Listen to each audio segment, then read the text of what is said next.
ख़वातीन हज़रात अस्सलाम वालेकुम, मैं हूं मंजूर खान और आप देख रहे हैं लाइव फ़ोन इन शो हेलो डीडी। नाज़रीन, जैसे कि आप जानते हैं ये प्रोग्राम एक लाइव फ़ोन इन इंटरेक्टिव शो है जिसमें आप हमेशा अपनी फ़ोन लाइन्स के ज़रिए हमारे प्रोग्राम में शामिल मेहमानों के साथ बातचीत करते हैं मुख्तलिफ मौज़ूआत पर। नाज़रीन, हमारे आज के इस प्रोग्राम की मेहमान है Bilkis Mir, Olympic jury, Paris Olympics 2024। नाज़रीन, अगर आप ओलंपिक स्पोर्ट्स या स्पोर्ट्स इन जनरल, खासतौर से एक्वेटिक स्पोर्ट्स के बारे में कोई सवाल पूछना चाहती हूँ या बिल्किस मीर से कोई ख़ास बात पूछना चाहते हैं रिगार्डिंग ओलंपिक एक्सपीरियंस, तो आपके लिए हमारी 2 फ़ोन लाइन्स अवेलेबल हैं जिनके नंबर्स आपकी टीवी स्क्रीन के बॉटम पर आपको कॉल करते दिखाई देंगे। बिल्किस, खुश आमदीद है प्रोग्राम में। Thank you so much. आज आप लोगों ने मुझे दावत दी स्टूडियो में आने के लिए, तहे दिल से शुक्रिया। चलिए, बहुत शुक्रिया। ये जो रिसेंटली 2024 की पेरिस ओलंपिक्स थी, इसमें आप जूरी थी, Olympic jury, first Indian woman जो ओलंपिक जूरी में वहाँ शामिल हो गई थी। कैसा एक्सपीरियंस रहा आपका? What's your first hand experience? Dream come true. पहली बार भारत उस जूरी पैनल में बैठा, जो एक प्रेस्टिजियस चैम्पियनशिप है। मतलब ओलंपिक इज़ अल्टीमेट। उसके बाद कोई प्लेइंग कैरियर में अगर एक एथलीट का देखा जाएगा, दैट इज़ अल्टीमेट। अल्हम्दुलिल्लाह, अल्लाह ताला का मैं शुक्र अदा करना चाहती हूँ, जो मेरी 28 इयर्स की मेहनत थी वो रंग लाई और फाइनली भारत की बेटी उस जूरी पैनल में बैठी। और ख़ासतौर उस स्पोर्ट्स में जो स्पोर्ट्स यूरोपियन डोमिनेटेड स्पोर्ट्स है, like canoeing kayaking is a Canadian game. इसमें आज तक आपने देखा होगा, चाहे वो टेक्निकल एक्सपर्ट्स हो, चाहे वो स्ट्रॉन्ग नेशंस हो, वो सबसे ज़्यादा लीड करने वाले यूरोपियन ही नेशन है। तो आफ्टर 100 इयर्स जो इतिहास था, and I was the first, I am proud of my self कि मैं पहली लड़की भारत की हूँ जो उस पैनल में बैठी। और फाइनली जो आपका ये 142 करोड़ लोगों में, 140 करोड़ लोगों में, you were the only one. Yes, I am the first and अल्हम्दुलिल्लाह that too belongs to Kashmir. और ये सफ़र जो खूबसूरत सफ़र था, डल झील से स्टार्ट हुआ और पेरिस तक ये हम पहुँचे। चलिए, अच्छी बात है। वी आर सो ग्लैड कि आपने इतनी कामयाबी हासिल की। मैं जानना चाहूँगा हमारे नाज़रीन के दिलचस्पी के लिए, व्हाट इज़ जूरी? जो आप जूरी बन के गई थी वहाँ ओलंपिक्स में, तो जूरी क्या होता है? What is difference between referee and जज एंड जूरी? जज, jury is like judging panel होता है। Like referee, when we talk, it's a ITO, international technical officials.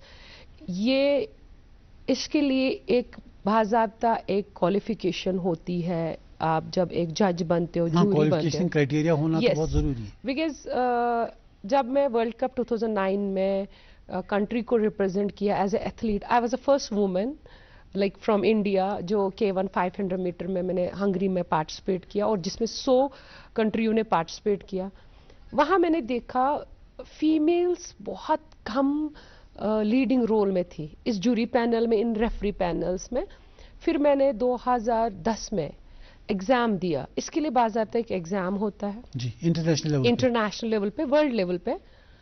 और आपके हर एक रूल बुक होती है, हर एक गेम की रूल। आपने देखा होगा इंडिया का एक मेडल जो चला गया विनेश का, एक रूल के हिसाब से 100 ग्राम, आपने देखा कितने रूल्स इम्पोर्टेंट होते हैं। और ये एक पूरा रूल बुक होती है, इसमें एग्ज़ाम होता है वर्ल्ड लेवल का।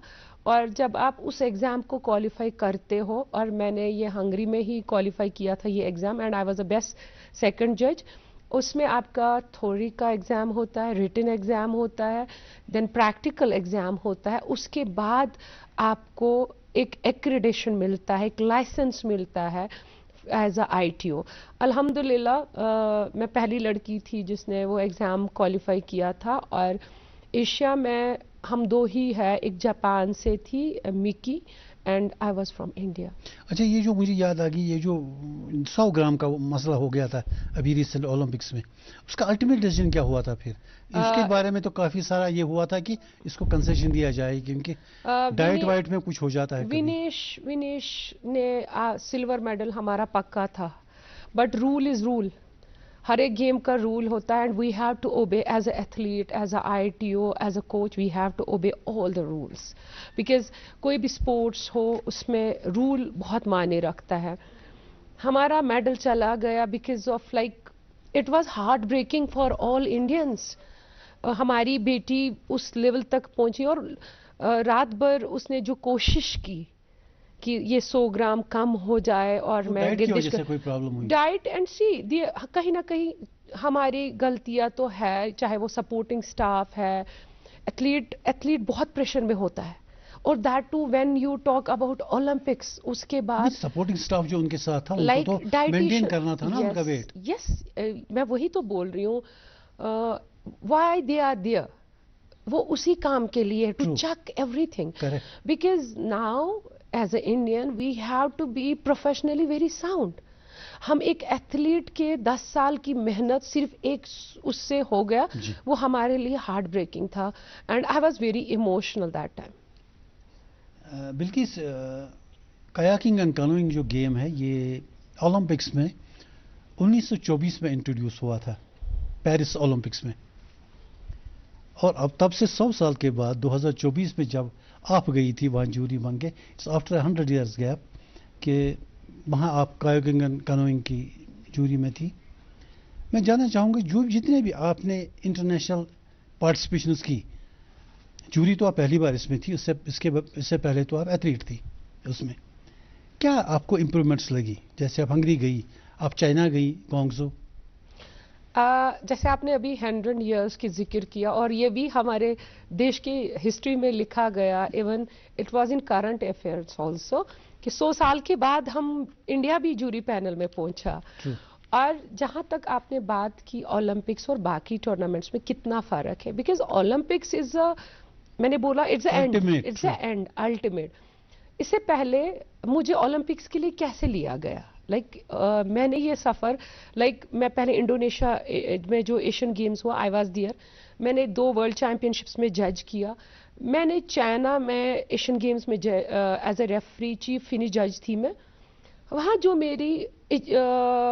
जो मेरा परफॉर्मेंस वहाँ रहा, चाइना पे मुझे ज़्यादा फोकस किया, इंटरनेशनल बॉडी ने देखा। ये फोटो फिनिश हुआ था K4 रेस में, फोटो फिनिश मीन्स एकदम 9 बोर्ड्स एट अ टाइम आते थे। I was a chief finish जज एंड बिना फोटो फिनिश देखकर मैंने जो जजमेंट दी, it was like you know सब हैरान हो गए, because it was 0.00.01, it was like that. And मेरा जो रिजल्ट था without to see the photo finish, it was like you know everybody was like she is the one who can you know. हर एक athlete का performance major ऐसे जजेस का भी होता है। और सबसे खुशी की बात थी जो चाइना में एशियन गेम्स हुआ, उसमें कोई प्रोटेस्ट नहीं आया।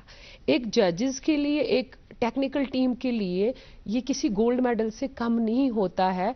एक टूर्नामेंट हम जब कंडक्ट करते हैं और उसमें कोई प्रोटेस्ट ना आए, उसमें ये बहुत बड़ी कामयाबी होती है उस टेक्निकल टीम के लिए। तो वही वजूहत हुई वर्ल्ड चैंपियनशिप में जो मेरा एज अ जज परफॉर्मेंस रहा, एंड एशियन गेम्स और एशियन चैंपियनशिप और क्वालिफाइंग राउंड फॉर जापान में जो ओलंपिक्स के लिए हुआ, उस बेसिस पे मुझे उस पैनल में बिठाया। Bilkis, you are a kayaking and canoeing expert. Where do India stand in this game? After 29 years के बाद हमें लास्ट एशियन गेम जो है इंडिया को मेडल मिला। Canoeing kayaking is a 5th largest Olympic sports and इसमें 16 मेडल्स इन ओलंपिक्स। अगर हम हॉकी की बात करेंगे, फुटबॉल की बात करेंगे, there is only 1 individual medal, but here we have 16 medals. That means future is very bright. और जो परफॉर्मेंस कयाकिंग कैनोइंग की अब रह रही है, जैसे 29 years के बाद C2 में हमें मेडल मिला, हमारे young athlete, he was just 16 year old from Arjun, he was from UP, वो मेडल हमें हासिल हुआ। तो मुझे लगता है because our country is blessed with such a wonderful waterfronts all over. It's not only Jammu Kashmir, we can talk about Himachal, Uttarakhand, like Kerala. So मुझे लगता है कि kayaking canoeing का future in India is bright. Of course we have to focus more because number of medals यहाँ पर है, बहुत ज़्यादा है। So मुझे लगता है आने वाले दौर में आपको ओलंपिक्स में भी कैनोइंग कयाकिंग में एथलीट्स मिलेंगे, और रोइंग में of course we are there in Olympics. हमने सिंगल्स कल में क्वालिफाई किया था, एशियन गेम्स में गोल्ड मेडल भी हासिल की है रोइंग में। आने वाले दौर में वाटर स्पोर्ट्स का हमारी कंट्री में फ्यूचर ब्राइट है। अच्छा बिल्कुल, लेट्स कम टू J&K। क्या हमारे पास कोई स्पोर्ट्स पॉलिसी है? अगर स्पोर्ट्स पॉलिसी है तो क्या है? Yes of course every state have a sports policy. हमारे यहाँ भी स्पोर्ट्स पॉलिसी है, बट देखना यहाँ ये है कि हमें जम्मू कश्मीर में और मेहनत करने की बहुत ज़रूरत है। ये है कि ग्रास रूट लेवल में काम करने का बहुत ये है। सबसे पहले आजकल स्पोर्ट्स हो रहा है, बहुत अच्छी तरह से हो रहा है। जैसे हम जब थे तब इतना स्पोर्ट्स लड़कियां आगे नहीं आती थी, बट मुझे लगता है प्रोफेशनल प्लानिंग की बहुत ज़रूरत है। स्पोर्टिंग स्टेट यूटी बनाना बहुत ज़रूरी है। स्पोर्ट्स कल्चर डेवलप करना बहुत ज़रूरी है। Talent identification with the scientific inputs, that is very important. Like see as a athlete, as a coach, I was not happy to see the results of Olympic जो हमारी country करा। छोटी छोटी कंट्रियों की जब बात करेंगे, लाइक हंगरी बिहार से छोटी कंट्री है, they have 29 medals in Olympics. Like we are a huge country and 6 medals only. So we have to think कहाँ पर खामियां है। और मुझे लगता है हर एक स्टेट को कोई ना कोई गेम को अडॉप्ट करना चाहिए और प्रोफेशनली उसको एथलीट्स को तैयार करना चाहिए। सबसे इम्पोर्टेंट जो मुझे लगता है एज ए एथलीट, जो मेरा प्रैक्टिकल एक्सपीरियंस रहा as a athlete, as a coach, as a jury from 28 years आज पूरे हो रहे, मुझे लगता है राइट टाइम राइट टैलेंट को लेना, और that too enough in scientific inputs बहुत ज़रूरी है। Why scientific inputs? Like canoeing, हमारा पैरामीटर्स क्या होने चाहिए? Like if person is a tall, हमें बहुत ज़्यादा बेनिफिट मिल सकता है। आर्म का हमारा कितना रोल रहता है? अगर किसी एथलीट के पास आर्म लेंथ बहुत है, we can easily go for a water catch. ऐसे parameters and scientific, like canoeing is a strength game, endurance वाला। सो मुझे लगता है कि जब हम एक एथलीट को लेते हैं, ठीक है बहुत सारे बच्चे आ रहे हैं, बट वहाँ पर साइंटिफिक लाइक हमें टेस्ट करने की बहुत ज़रूरत है वहाँ पर, चाहे वो किस एथलीट को किस गेम के लिए लिया जाए। फॉर एग्जांपल जस्ट एक एग्जाम्पल मैं दे दूंगी, एक हाइट का बहुत इंपॉर्टेंट रोल है हमारी गेम में। अगर इसी हाइट वाले को हम वेट लिफ्टिंग में डालेंगे, शायद वहाँ डिसएडवांटेज होगा। जितना कम हाइट होगा उतना आप लिफ्ट कर सकते हो। तो उन पैरामीटर्स को देखकर, उन चीज़ों को देखकर talent identification very very important. उस टैलेंट को फिर प्रोफेशनल प्लेटफॉर्म, एंड मुझे जो लग रहा है क्वालिफाइड कोचेस कहाँ होने चाहिए? जब आप सब जूनियर, जब आप बेस बनाते हो, यू रिक्वायर्ड क्वालिफाइड कोचेस दिया, बिकॉज जब आपका बेस स्ट्रांग होगा, कोई भी घर जब हम बनाते, बेस जब स्ट्रांग होता है तभी घर बनेगा। वही मुझे लगता है कि we have to work very hard in grass root level. तो फ्यूचर लगता है आपको ब्राइट है? Yes of course we have a bright future. Sports culture develop हो रहा है यहाँ पर, बट और मेहनत करने की ज़रूरत है। बिल्कुल, पॉलिसी डॉक्यूमेंट का जहाँ तक ताल्लुक है हमारे J&K का, इसमें 15 गेम्स को आइडेंटिफाई किया गया है, जिसमें हॉकी है, फुटबॉल है, वॉलीबॉल है, कैनोइंग एंड कयाकिंग है, जूडो है। इस तरह से तकरीबन 14 गेम्स हैं। ये 14 गेम्स वो गेम्स हैं जो ओलंपिक्स में खेली जाती हैं। अब मेरा सवाल आपसे ये है, एज अ प्लेयर मुझे आप बताएं कि जो कोई हमारा प्लेयर ओलंपिक लेवल तक या वर्ल्ड लेवल तक अपना टैलेंट दिखाता है, ही पार्टिसिपेट्स, उसकी एनकरेजमेंट के लिए पॉलिसी डॉक्यूमेंट में क्या है? क्या उसको एनकरेजमेंट होती है, जो तक एनकरेजमेंट दैट ही डिजर्व्स? देख लीजिए, एक एथलीट जब निकलता है, इनिशियली जब वो आता है स्पोर्ट्स में, उसका स्ट्रगल भरा लाइफ रहता है। बिकॉज उसका रहन सहन, चाहे वो उसका डाइट हो, चाहे वो उसका ट्रेनिंग हो, इट्स अ टोटली डिफरेंट। जब वो इनिशियली स्पोर्ट्स में आता है उसको बहुत ज़्यादा स्ट्रगल करना पड़ता है। वहाँ पॉलिसी का होना बहुत ज़रूरी है। मुझे लगता है बहुत सारी लड़कियां मेरे से ज़्यादा भी टैलेंटेड होती, आगे बढ़ना चाहते हैं, बट हमारे पास वो रिसोर्सेज नहीं है उनको आगे लाने का। मुझे लगता है यहाँ पर जो पॉलिसी है, लाइक जब आप टॉप लेवल पे पहुँचते हो, like Olympic World Championship, ji. then only there is appreciation. But before that, जैसे नीरज चोपड़ा की बात करेंगे हम, नीरज चोपड़ा या मेरी फ्रेंड है बॉक्सिंग में, उसको उसकी लाइफ फुल ऑफ स्ट्रगल, या Mary Kom full of struggle before, but जब वो ओलंपिक्स में पहुंचे उसके बाद एप्रिसिएशन मिला। हाँ, खेलो इंडिया बहुत सारे स्कीम्स है, टॉप्स की स्कीम है जहां एथलीट की हैंड होल्डिंग होती है, बट मेरा यहाँ पर ये है जब एथलीट स्टार्ट करता है वो पीरियड, वो पीरियड और वहां तक पहुंचने का पीरियड बहुत जिसमें उसके एथलीट की ग्रोथ होती है, जहां उसकी कुछ प्लेयर उभर कर आते हैं, कुछ तो मतलब टूट जाते हैं और फिर नजर नहीं आते हैं। बिल्कुल, आपकी नज़र में क्या होना चाहिए जो अभी तक नहीं हो रहा है? मैंने जैसे पहले जिक्र किया कि बहुत सारा काम हुआ स्पोर्ट्स में, बहुत सारे नए चीज़ें हुई हमारी कंट्री में। खासकर जम्मू कश्मीर की बात करें, पीएम पैकेज में बहुत बड़ा बूस्ट मिला जम्मू कश्मीर के स्पोर्ट्स को, खासतौर वाटर स्पोर्ट्स को बहुत बूस्ट मिला। बट यहाँ पर बात यह है कि हमें अब नेशनल के बारे में नहीं सोचना चाहिए, we have to think bigger, और उसके लिए we have to adopt priority, games को प्रायोरिटी करना ज़रूरी है। मैंने पहले ही जिक्र किया कि नंबर ऑफ मेडल्स जहां ज़्यादा है वहां फोकस ज़्यादा होना चाहिए। ओलंपिक स्पोर्ट्स को ज़्यादा फोकस आपको करना चाहिए, बिकॉज अल्टीमेट जो है एक स्टेट की भी पॉलिसी रहनी चाहिए कि किस गेम में कितने मेडल्स हैं, किस गेम में कितना स्कोप है। खासतौर जम्मू कश्मीर की अगर बात करेंगे, वाटर स्पोर्ट्स में बहुत स्कोप है, विंटर स्पोर्ट्स में बहुत स्कोप है जी, बिकॉज हमारे पास स्नो भी है, पानी भी है। ये हमें यहाँ पर देखना है कि हम इसमें बहुत अच्छा कर सकते हैं। बाकी अगर बाकी गेमों की बात करेंगे, हर एक स्टेट में बड़े इंफ्रास्ट्रक्चर बन चुके हैं, बट इन दो गेमों में हम बहुत एक्सेल कर सकते हैं, यहाँ फोकस करने की ज़रूरत है। आप कह रही हैं कि वाटर स्पोर्ट्स में लोगों को आगे आना चाहिए, एथलीट्स को या प्लेयर्स को, मगर प्लेयर्स के पेरेंट्स का जहां तक ताल्लुक है, क्या वो फ्रीली अपने बच्चों को वाटर स्पोर्ट्स की तरफ खास तौर पर आने देते हैं? क्योंकि पहला डर उनके मन में ये रहता है कि पानी में गया तो डूबने का खतरा है। मेरे पास मैंने सिर्फ यहाँ ही कोच नहीं किया है, मैंने बाहर भी स्टेट्स में कोच किया है। जब मैं यहाँ पर किसी पेरेंट से एक बार मिली तो मैंने उसको बोला, आप ये तो छोटा बच्चा है, यही राइट एज है उसको बनाने की। उसने मुझे बोला, पीर बाबा ने मुझे बोला इसको पानी के नजदीक नहीं मत जाने देना। और वही एक बात मुझे याद है। मैं भोपाल में थी, एक छोटा बच्चा कोचिंग के लिए आया तो मैंने उसकी माँ को बोला, आप छोड़िए, आप जाइए, हम इसको ट्रेन करिए।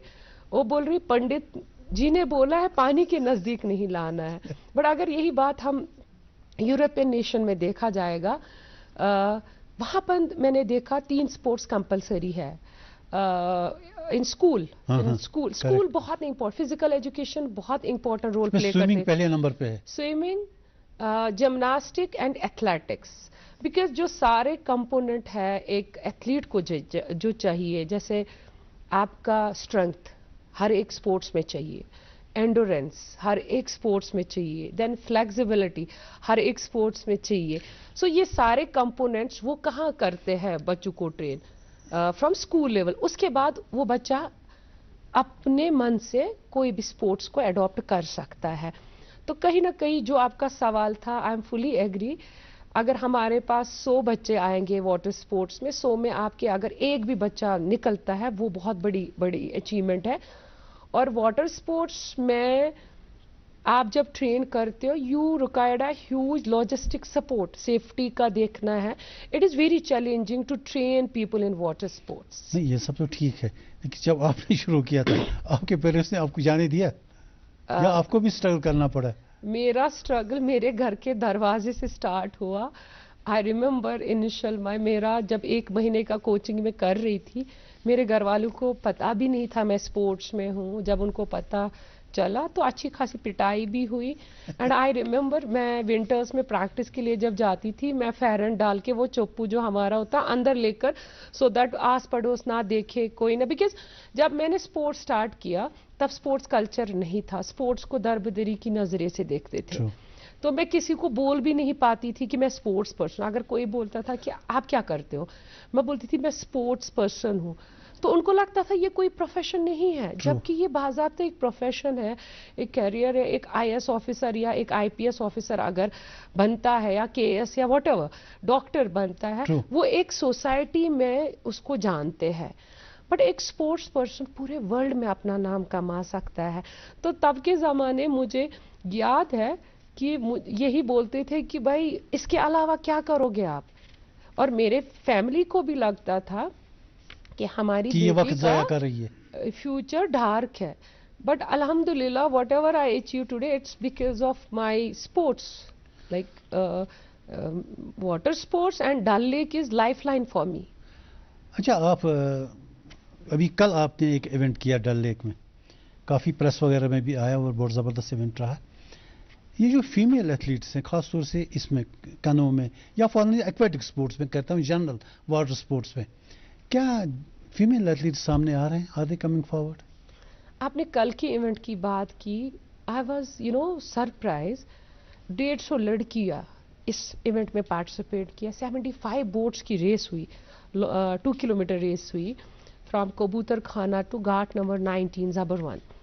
आप अगर देखोगे ना उन बच्चियों में क्या, मतलब वो coordination, strength, we are like, हम Kashmiri like we have natural strength. नहीं, उसके बाद वो सब के सब स्विमर थे। यस, वो पहले वाटर स्पोर्ट्स में सबसे पहला जो है स्विमिंग। जब हमारे पास एक एथलीट आता है, पहला स्टेप जो वाटर स्पोर्ट्स का होता है, स्विमिंग बेसिक है।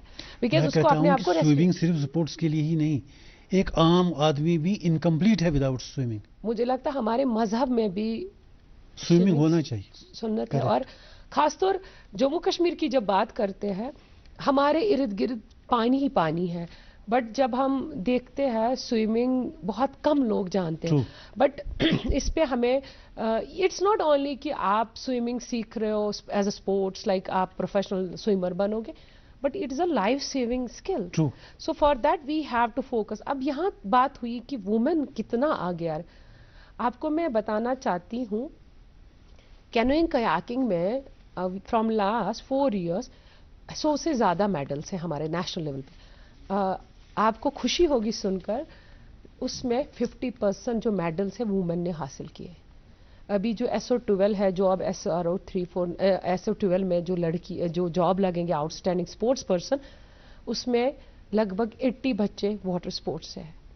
सो मुझे लगता है कि हमारी कंट्री में वुमेन स्पोर्ट्स पे फोकस ज़्यादा करना चाहिए। अगर हम बात करेंगे नेबरिंग कंट्री हमारी चाइना, आज वो लाइक लीडिंग है in sports, number of medals, like मुझे लगता है उन्होंने क्या किया, वुमेन स्पोर्ट्स पे ज़्यादा फोकस किया, और वही वजह है कि they are in top ranking.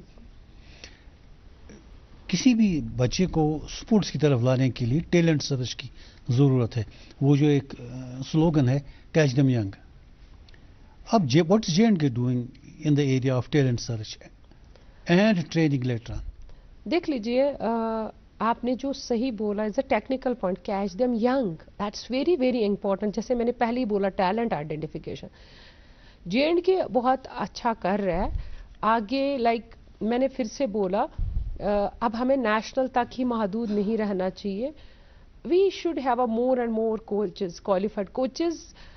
आपके पास सब कुछ होगा but you don't have a coach, that is very like, हर एक गेम में हमें कोचेस को अपडेट करना है, बहुत ज़रूरी है। इट्स नॉट ओनली मैंने 2007 में कोर्स किया और मैं बोलूँगी I am a qualified, no. Coach should be updated every day.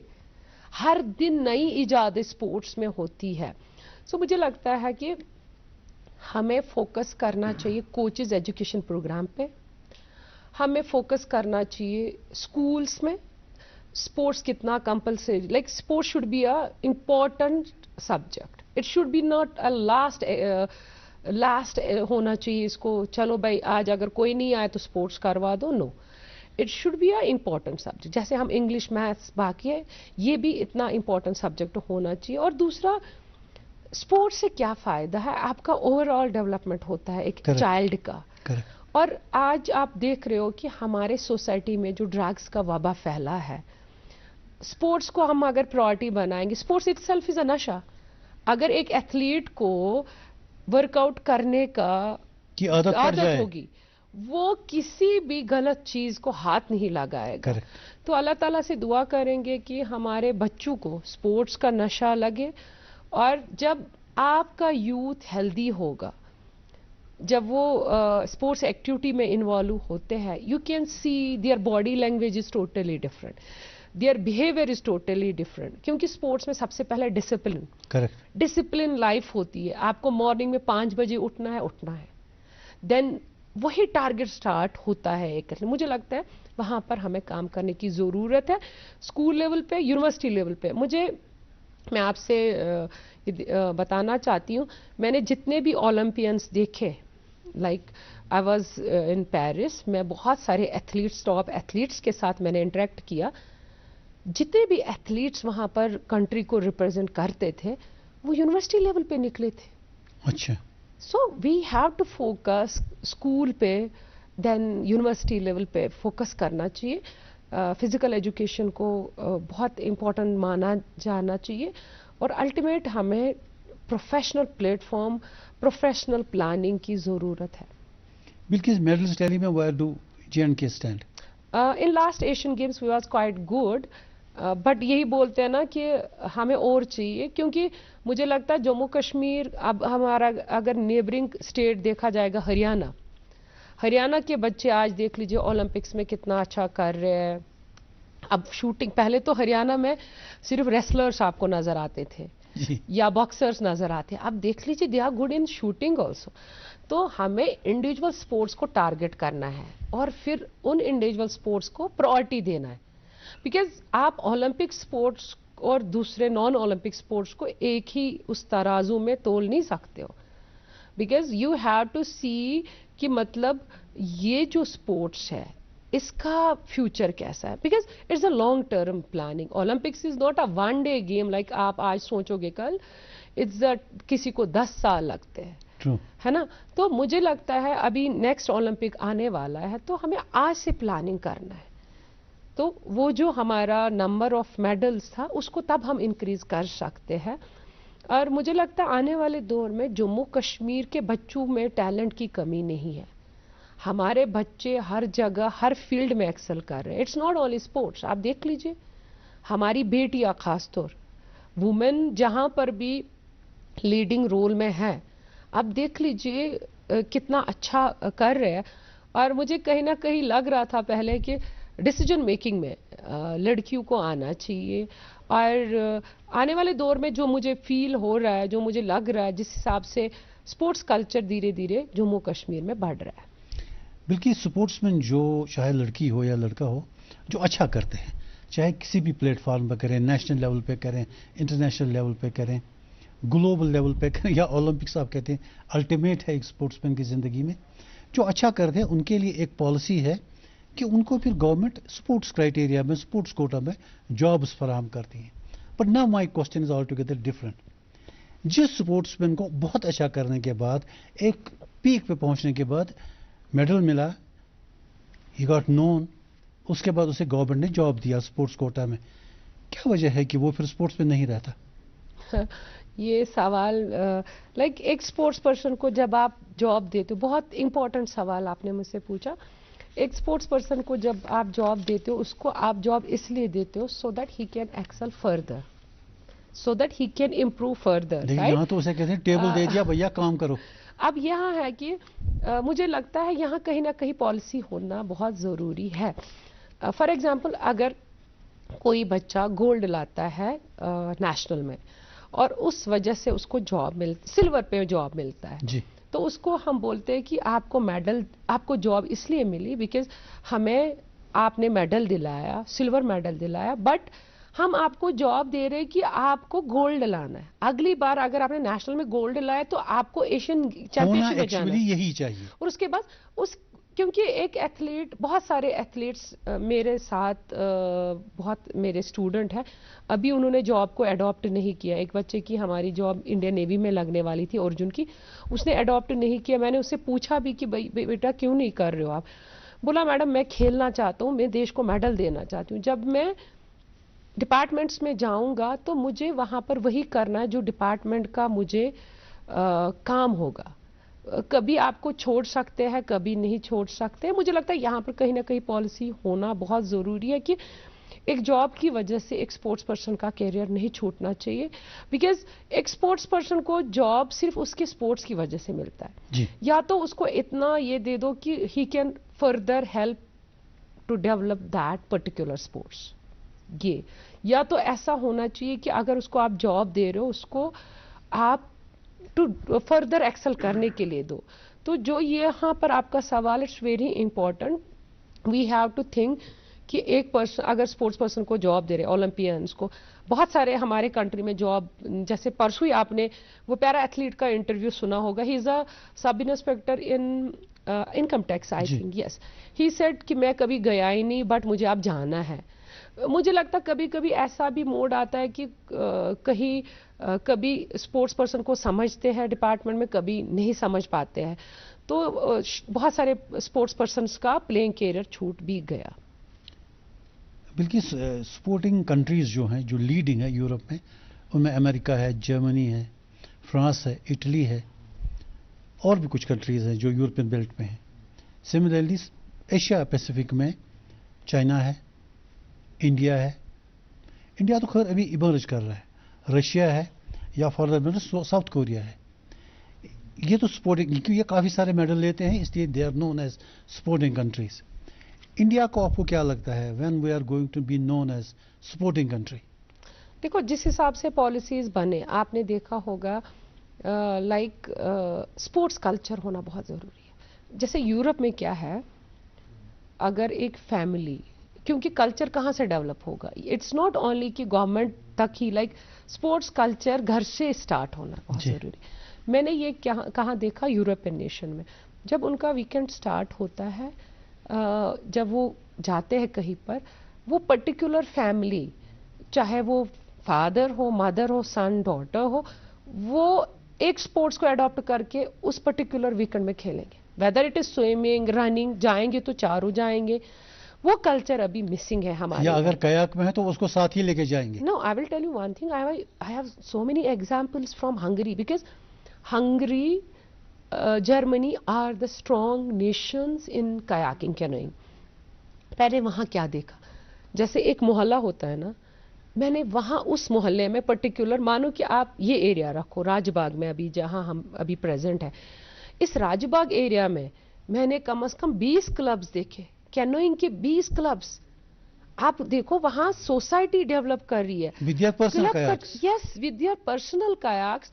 वहां जो मोहल्ला है उन्होंने अपना क्लब बनाया है, दे हेल्प बच्चास like to train them, to excel them. आप खुद ही देखो, एक मोहल्ले में अगर आप 10 क्लब पाओगे तो उस कंट्री का फ्यूचर क्या होगा। सही बात है। और दूसरा, अब हमें दूसरी चीजें हो गई कि हम यहाँ पर आज बच्चों को मोबाइल फोन देते हैं, माँ बाप भी कितना इजीली होते, चलो मेरा बच्चा लगा है मोबाइल फोन में बैठा है, चुपचाप बैठा है, बट उनको नहीं पता है कि वो उनको क्या दे रहे हैं, जबकि अल्टीमेटली वो ओबेस होता हो जाता है। Mobile addiction is a very dangerous. उसके बाद अगर वही बच्चे को हम बाहर खेलने देंगे तो उसका ओवरऑल डेवलपमेंट होगा। तो मुझे लगता है कहीं ना कहीं स्पोर्ट्स कल्चर घर से भी स्टार्ट करना बहुत ज़रूरी है। और ख़ासतौर हमारे रियासत में स्पोर्ट्स कल्चर धीरे धीरे बढ़ रहा है। आप देख रहे हो, बहुत सारे, मुझे खुशी होती है जब हम मॉर्निंग में निकलते हैं, रनिंग करते हैं, बच्चियाँ दौड़ते हैं, बट कहीं ना कहीं सोसाइटी को भी रिस्पॉन्सिबिलिटी लेना बहुत ज़रूरी है। लाइक मुझे लगता है कि जब हमारा यूथ हेल्दी होगा, उस उस सोसाइटी का फ्यूचर ब्राइट है।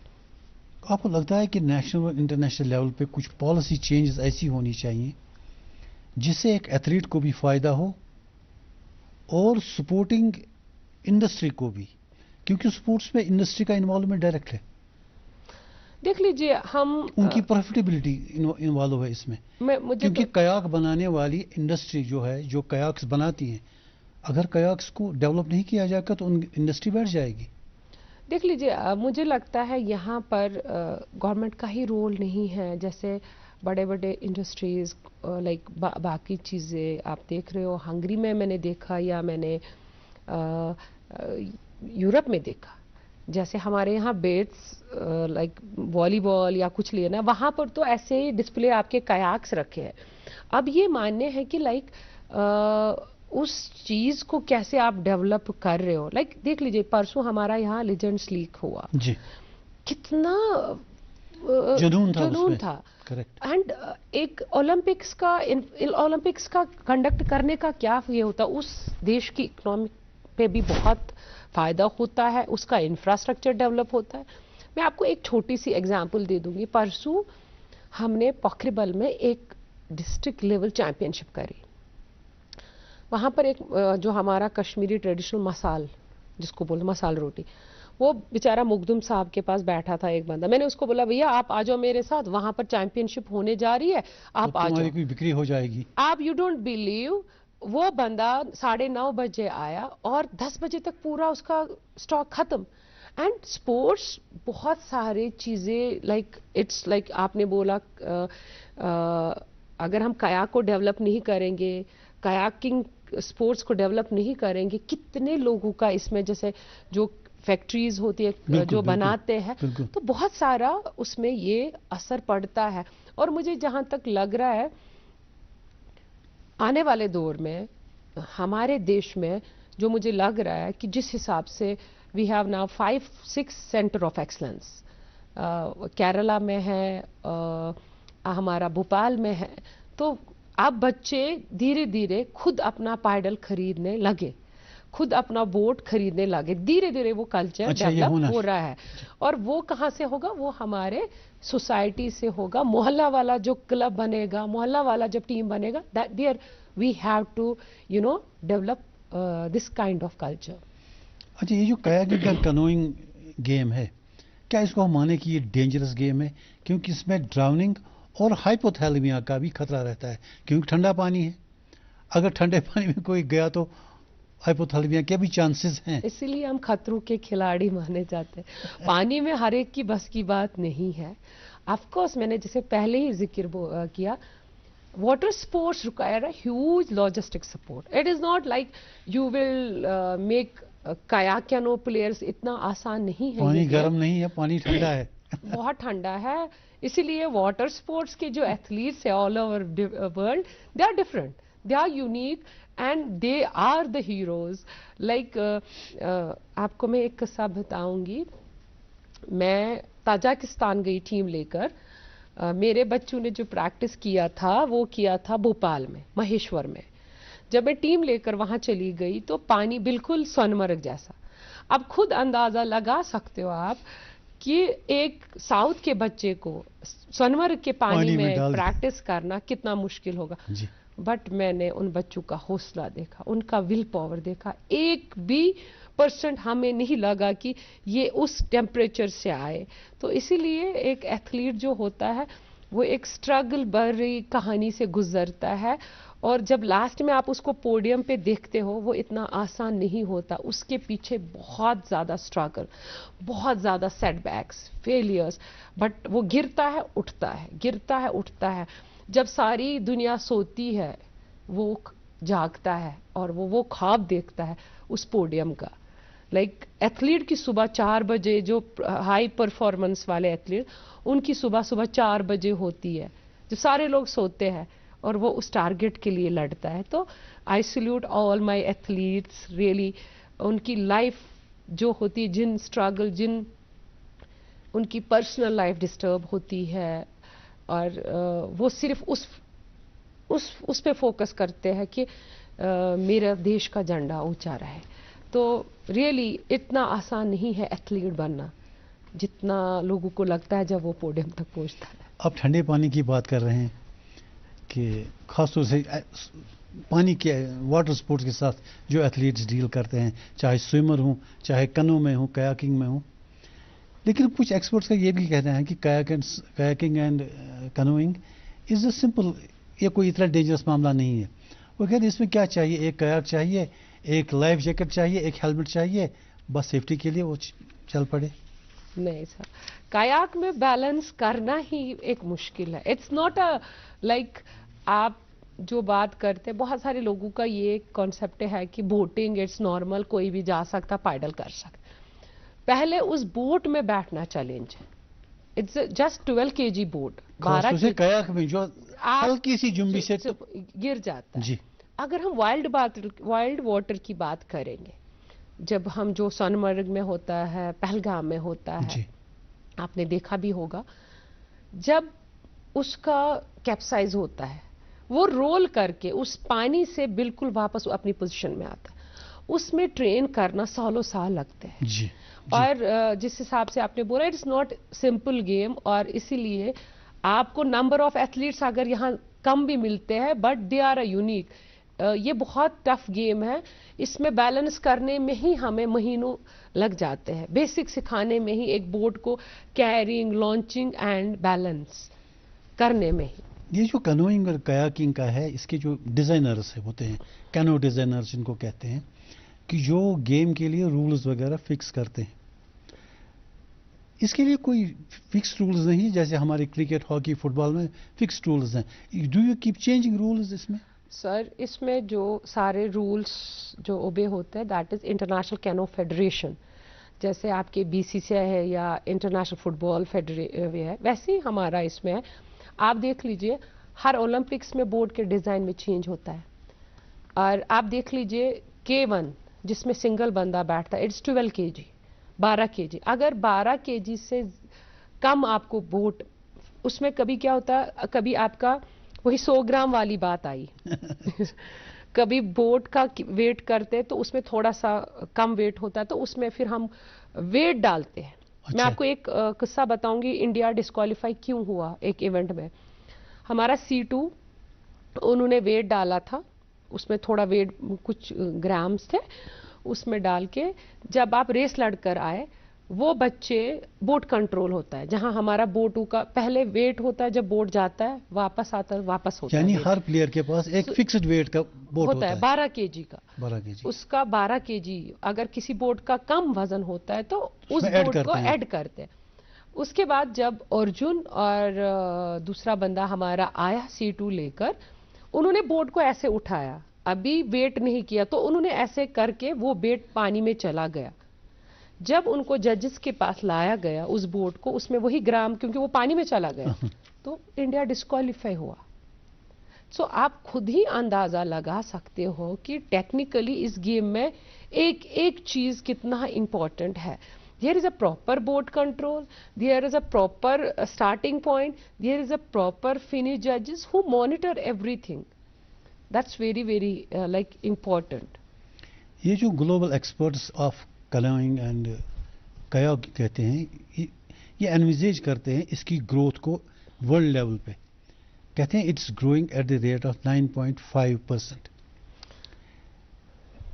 कुछ साल पहले, अभी तक 2023 तक, मान लीजिए एक साल पहले तक $66 बिलियन की इसमें ये इन्वेस्टमेंट थी। अभी अगली 6 इन्होंने 2024 से लेकर 2031 तक it has been set targeted to $122 billion. आपको क्या लगता है इस तरह से ये गेम डेवलप हो रहा है? आप देख लीजिए, हम बात करेंगे पेरिस ओलंपिक्स की, सलालम, कैनो सलालम, जो वाइल्ड वाटर होता है, उसमें पूरे प्रॉपर गेट्स लगे होते हैं। सबसे ज्यादा जो ऑडियंस देखने के लिए आए, सबसे ज्यादा जिसमें टिकट बिके वो है slalom, because people enjoy a lot. Like in Europe वो उन गेमों को ज्यादा पसंद करते हैं जिसमें एक्साइटमेंट हो और कम टाइम में खत्म हो। You got my point. अभी ओलंपिक प्रोग्राम में मुझे लगता है 1000 मीटर को आप कट कर रहे हैं। They include more events in now in 200 metre, 300 metre जी। In our official distance is 1000 metre, 500 metre and 200 metre. वजूहत क्या है?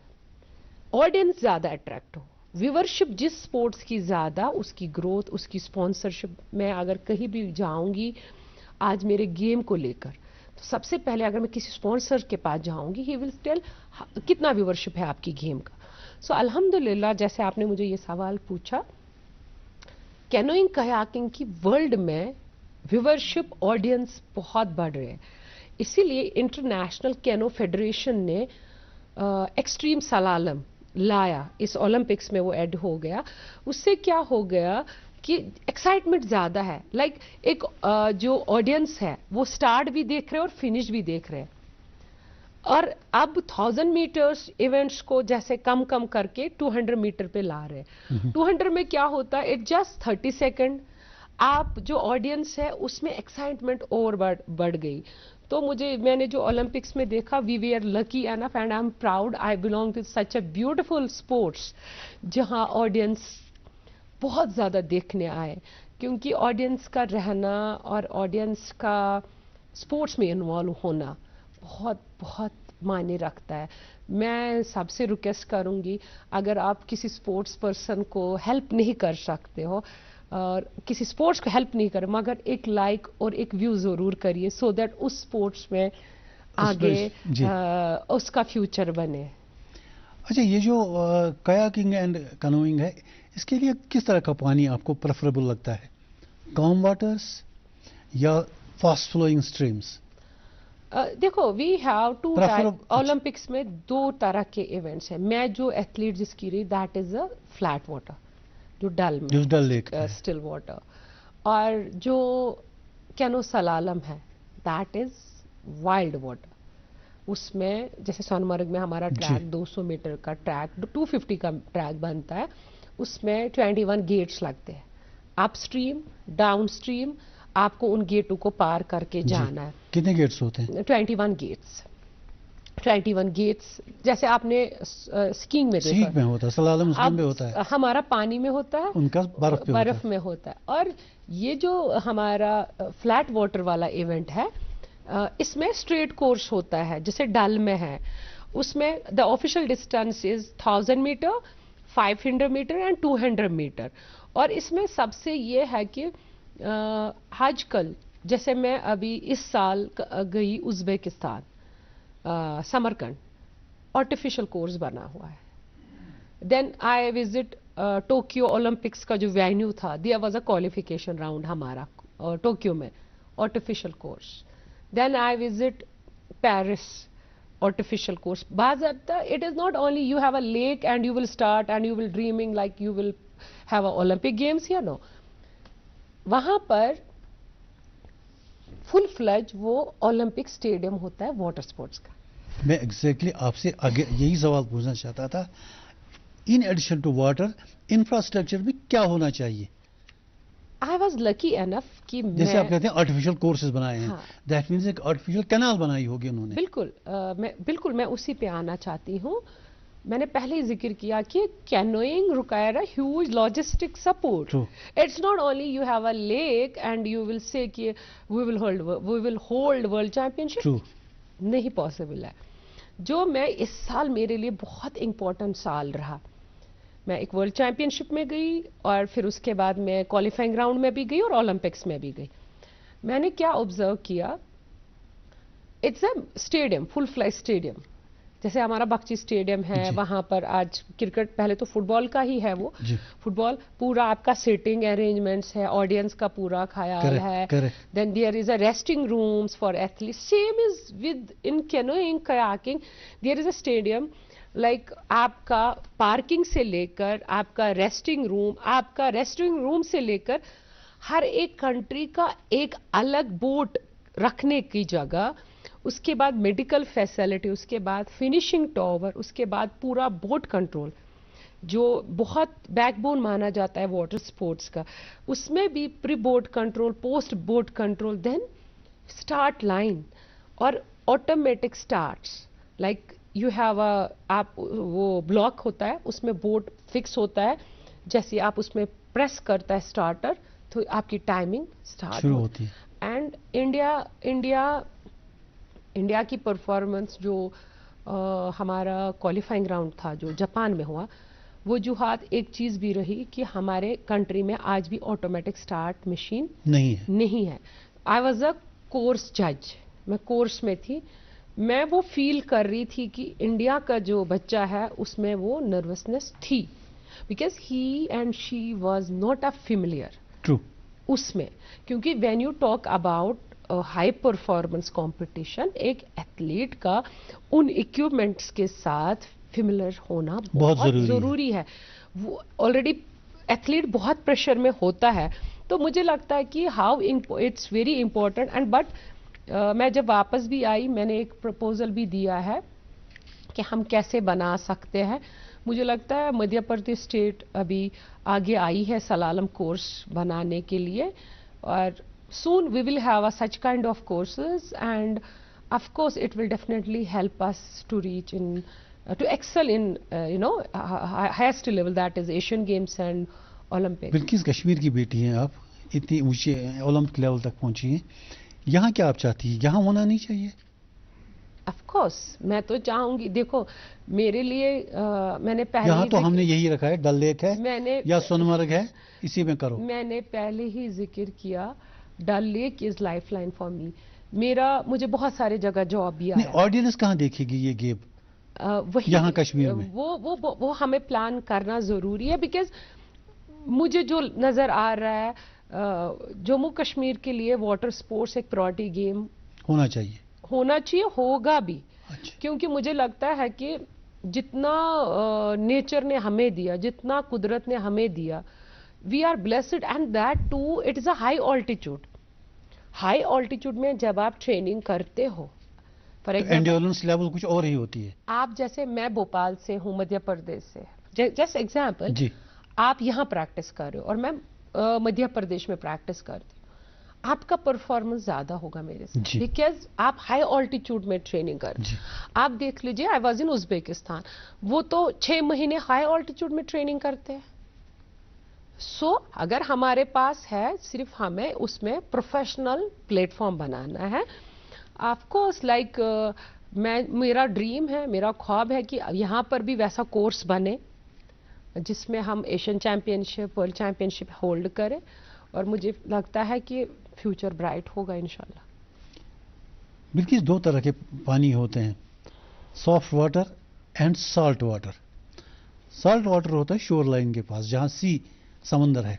अब कश्मीर में तो समंदर है ही नहीं, बंगाल, मद्रास, बाकी बॉम्बे वगैरह से तो but we have one event that is sea kayak. अभी मैं वही कहता हूँ, kayaking in sea water and kayaking in soft water, इसका मैं जानना चाहूंगा कि which is difficult. Like see we have 13 events in kayaking canoeing. ये सिर्फ फ्लैट वाटर ही नहीं है, इसमें फ्लैट वाटर है, वाइट वाटर है, लाइक वाइट वाटर जिनमें वेव्स होते, एंड सी कायाक। हमारा एक बच्चा तमिलनाडु का, ही perform very well in a world level. हाँ, जहां तक आप बात कर रहे हो कितना डिफिकल्ट है फ्लैट वाटर में, देखो अगर मैं फ्लैट वाटर की एथलीट हूं तो मुझे डिफिकल्ट लगेगा wild water and salt water. अगर मैं सॉल्ट वाटर की एथलीट हूं, बिकॉज एक स्पेसिफिक इवेंट है हर एक के लिए। For example me, I was good in 500 metre. I can not, board का फ्रिक्शन लेवल भी होता है ना? नहीं, हर एक इवेंट का अलग अलग नजरिया है। लाइक ऐसी बात है, वहां पर परफॉर्म कर रहा और यहां पर परफॉर्म कर रहा, इट्स टोटली डिफरेंट। हमारे आज तक कैनोइंग कायाकिंग में आपने देखा होगा, there is no world record, you can search, there is no world record. जैसे एथलेटिक्स में होता है वर्ल्ड रिकॉर्ड, आज ये वर्ल्ड रिकॉर्ड बना, वाटर स्पोर्ट्स में क्यों नहीं है? बिकॉज हर टाइम कंडीशंस आर डिफरेंट। अगर मैं जम्मू कश्मीर में आज डल में प्रैक्टिस करूं, आज सिलेक्शन ट्रायल मेरा हो रहा है, 500 मीटर में मैं दे रही हूँ 1 minute 47 second, that is not कि मैं भोपाल में भी यही टाइमिंग दे दूं, बिकॉज हर एक पानी का हार्ड वाटर, लाइट वाटर, फर्क तो है, वो बिल्कुल फर्क है। और इसीलिए आपने देखा होगा कैनोइंग में just we don't have a world record. And yes of course समंदर के लहरों से वो तो होता ही है different, but I was a sprint like sprint वाला कैनो स्प्रिंट। समुद्र में आपने किए? मैं सिर्फ लक्षद्वीप गई हूँ। वहाँ तो शार्क्स का भी खतरा रहता है। I was very lucky, like मुझे इंडियन कयाकिंग कैनोइंग फेडरेशन ने चुना था as a expert to see how we will promote water sports in Lakshadweep. I was lucky enough. Minicoy एक आइलैंड है, वहाँ मैंने कैनोइंग किया था and I was very happy to see such experience. अच्छा, ये कैनोइंग एंड कयाकिंग के लिए मॉर्निंग का टाइम ठीक रहता है या day time? As an athlete we have 2 training sessions, morning and evening. Like एक एथलीट को, एक प्रोफेशनल एथलीट को सुबह 3 घंटे और शाम को 3 घंटे ट्रेन होना ही पड़ेगा। like 6 hours, like you have to fix 2 training sessions, morning and evening, very important. like क्या होता है, मुझे याद है मेरा एक एथलीट था, वो मुझे बारिश में कभी नहीं आता था। हमने बर्फ में भी, यहाँ आपने देखा होगा मेरा सोशल मीडिया, हमने बर्फ में भी प्रैक्टिस किया है, बारिश में भी प्रैक्टिस किया है। मेरा एक एथलीट आया, मैडम अब तो आज बारिश है, आज हम नहीं करेंगे। मैं बोलती थी हमेशा, जब आप कंपटीशन में जाओगे अगर वहां बारिश होगी then you will not compete, क्योंकि हमारे competition rules is totally different. बारिश में कंपटीशन होता है? बारिश में कंपटीशन होता है, बिल्कुल होता है। अभी हमारा उज्बेकिस्तान में हुआ। हाँ, कभी कभी कंपटीशन को स्टॉप इसलिए करते जब विंड कंडीशन बहुत ज्यादा आपके लाइक बस की बात नहीं है, like you can not hold boat in a starting line, then only competition जज, जो कंपटीशन डायरेक्टर होता है वो उसमें डिसीजन लेता है कंपटीशन को स्टॉप करने के लिए। बट हमने हमेशा एथलीट्स को ट्रेन किया है, हमने हमेशा एथलीट्स को ट्रेन किया है ये सोचकर, ये सोच देकर कि ना धूप हमें रोक सकती है, ना बर्फ, ना बारिश, हमें चलना है। अच्छा, आपने कहा कि कनो स्लालम तो होता है, जैसे स्कीइंग में स्लालम होता है, क्या कनो पोलो होता है? Of course, you have a huge knowledge about water sports. I am very surprised. पहली बार मेरा ऐसा इंटरव्यू हो रहा है और आप इतना टेक्निकली, रियली आप, मुझे लगता है पूरा होमवर्क करके आए हैं regarding. Yes, canoe polo is, I told before, like 13 events we have. Canoe polo swimming pool में होता है, देयर इज अ लाइक आपका जैसे गोल पोस्ट लगते हैं और आप बोट में, एंड बहुत डेंजरस होता है। लाइक हम उसमें इंजरीज का खतरा रहता है। यही मैं बताऊंगी आपको। जम्मू कश्मीर ने उदयपुर में सिल्वर मेडल लिया कैनो पोलो में। We have a very good team, excellent team in canoe polo. और हमारे बच्चे का पूरे सारे दांत because of paddle, because it's very dangerous, इसमें इंजरी का बहुत ये है। और अगर एशिया की बात करेंगे, Iran is very aggressive, like इसमें अभी गोल्ड मेडल लिया था, but our team Jammu Kashmir national बस 2nd नंबर पे रहे थे वो।